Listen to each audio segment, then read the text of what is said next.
Kak? Perkenalkan, nama saya Emery Fali. Kami dari kelompok Perang Batak Sebatik SGG akan menceritakan tentang terjadinya Perang Batak. Latar belakang terjadinya Perang Batak. Perang Batak terjadi karena Belanda ingin memperluas daerah kekuasaannya di Indonesia dalam rangka Pax Netherlandia. Sebenarnya pada abad ke-18 juga Belanda ini memang sudah hampir menguasai seluruh wilayah Sumatera kecuali Aceh dan Tanah Batak. Pada saat itu Tanah Batak dipimpin oleh Raja Sisingamaraja dalam kedamaian dan kemerdekaan, dan rakyatnya juga masih menjalani kehidupannya dengan bertani, berdagang, ada pula yang berkebun dan lain sebagainya. Tiba-tiba pada tahun 1877 ini para monarkis di Sindung dan di Bahal Batu ini meminta pertolongan, meminta bantuan kepada Belanda untuk mencegah terjadinya diusir oleh Raja Sisingamaraja. Nah, kemudian Belanda ini merencanakan serangan untuk melakukan serangan ke markas Raja Sisingamaraja dan menguasai seluruh wilayah Batak dan seluruh Tengger. Kemudian pada tahun 1907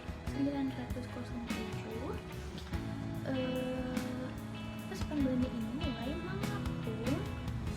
mulai mengepung Raja Sisingamaraja. Nah, di sini Raja Sisingamaraja ini tidak ingin hidup saja, tidak ingin menyerah begitu saja, tidak ingin berputus asa gitu ya. Raja Sisingamaraja ini masih mempertahankan dari kekuasaannya walaupun sampai ada titik penghabisan darahnya. Namun disayangkan sekali Raja Sisingamaraja ini gugur di tangan Belanda dan menjadi momen jatuhnya Tanah Batak ke tangan Belanda.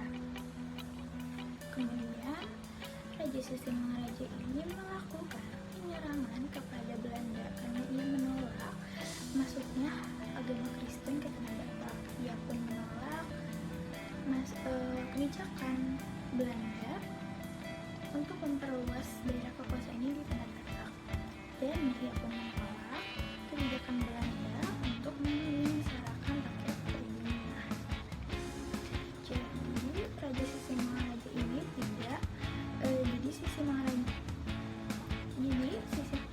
Sisingamaraja ini memandang jika masuk ajaran Kristenisasi itu akan berdampak buruk bagi rakyat pribuminya.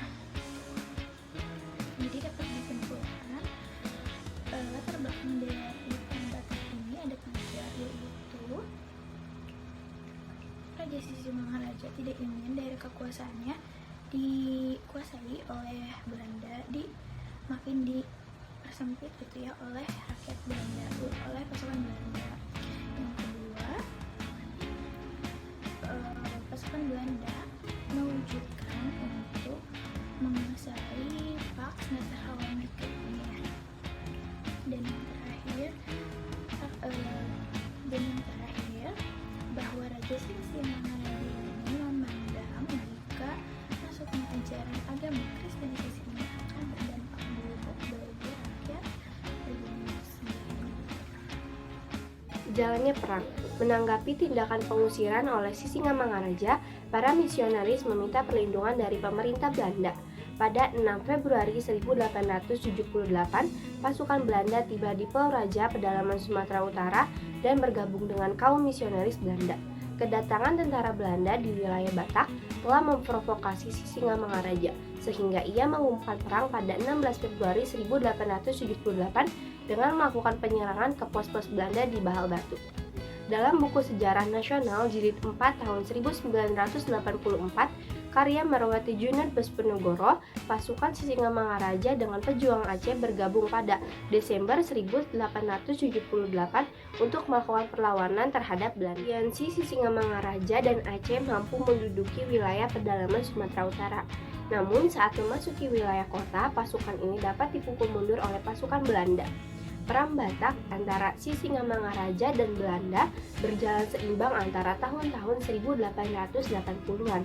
Serangan Sisingamangaraja pada Agustus 1889 mampu menduduki daerah Lobutalu dan membunuh beberapa anggota tentara Belanda.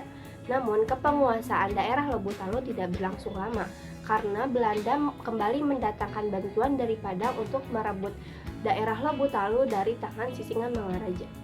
Banyak menimbulkan korban jiwa, menimbulkan kerusakan pada rumah-rumah agama Kristen merajalela. Selain itu ada juga dampak perang Batak dalam berbagai bidang di Batak seperti berikut.